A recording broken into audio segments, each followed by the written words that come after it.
Antala mga idol, 3 high-value drug suspects naman arestado sa Region 1 by bust operations. Para sa detalye, narito si Idol Robert Reyes. 104.7 IFM. Report!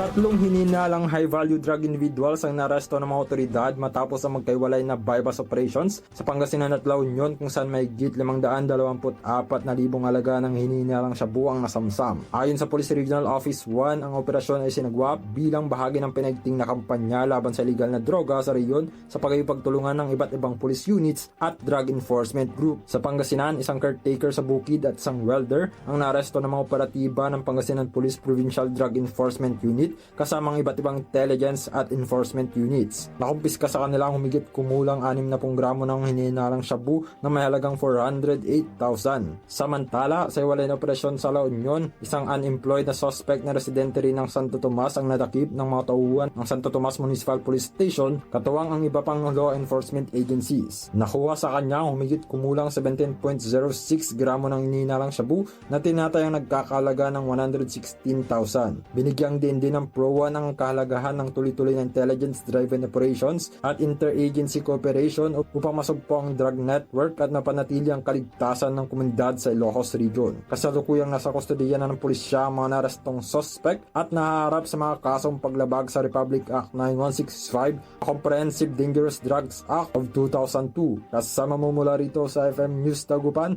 Idol Robert Reyes, Tatak, IFM. IFM News. IFM News. IFM News.